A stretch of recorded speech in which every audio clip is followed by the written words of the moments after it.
food pouches for babies. It's in the news today. There's going to be a panorama tonight, and I thought I would share my thoughts. We were actually talking about this yesterday. I ran a training for starting solids facilitators to run starting solids workshops, and we were talking about commercial baby food. We were talking about pouches in particular, and we were also talking about marketing. But before I carry on, I would love to know what your thoughts are. How do you feel about it? Why do you use pouches? Will this change what you're going to do? Does it make you more anxious? In my experience, a lot of people are choosing pouches for a couple of reasons. One, sometimes you go into a supermarket and pouches are the only baby food available in the shop, particularly the smaller shops. Secondly, it is convenient. Hey, we're all busy, I don't knock it for that. And third reason is that they're worried about choking. So they know that it's smooth, it's seen the right thing. And also I think the fourth one is that that's what everybody's doing. Everybody's using pouches, so it's the thing to do. So what are my thoughts on these findings? Well, although this is based on new research, there is other research, older research, that also backs this up. And if you follow First Steps Nutrition Trust, for example, they've got lots there about it. I would also say that I think for me, one of the things that I always want to express to parents is that they spend a lot of money on marketing. So it looks like it's better than what you do at home, that it's safer, that it's more nutritious. And I think that's one of the takeaways that we can take from this, is that it's not exactly true, is it, that they are suitable. There are the regulations around what can be sold for baby foods, baby drinks, is very lax. For example, did you know that if something like lamb hot pot only has to have 10% lamb, and if you or I went to a restaurant or pub and we got a lamb hot pot, we'd expect more than 10% lamb. But and here comes the even bigger shocker, if there is another word before the word lamb. So if there is another word like yummy lamb hot pot or carrot and lamb hot pot, it only has to have 7% lamb. And this is what the study was finding, that the when it says it's the content for the meat or the fish, actually it's a really small amount and not what you'd expect. So firstly, it's not necessarily going to have the nutrition that you think it's going to have. It's be lacking in some. They have extra water added. They have bulky stuff to fill it out. So although a pouch is bigger than a portion size, it's not necessarily giving you what your baby needs. It also may be giving extra stuff. So it talks about the free sugars in the report, because that's one of the things that happens when you process food, when you blend it, etc.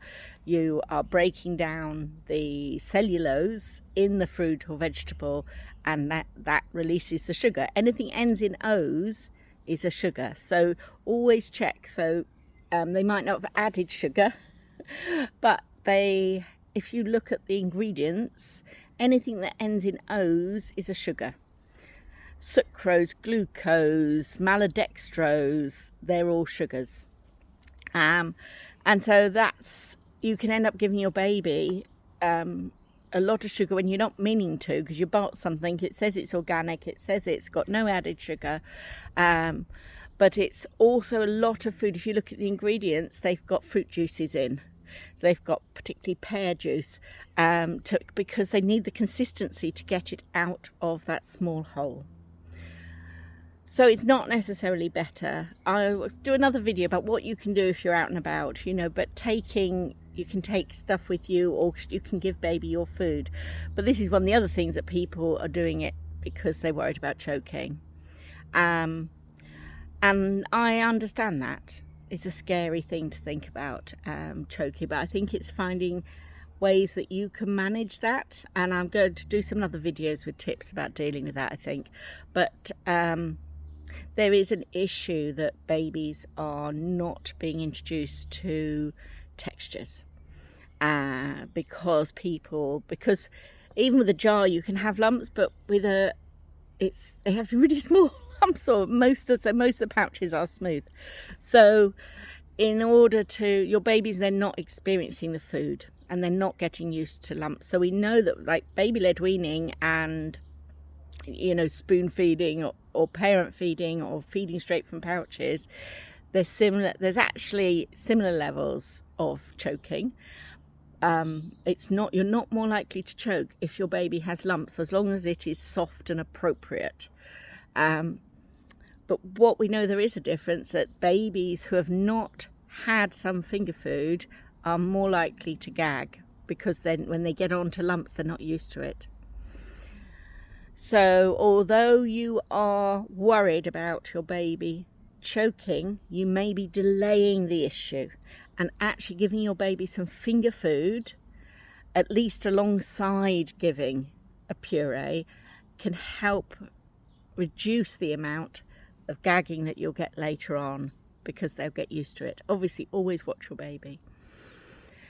But yes, they're my initial thoughts, and I'm really pleased that I was reading the BBC article, and they were talking about how some of the companies are making changes, particularly around the aimed at 4 months, because there's not legislation around that.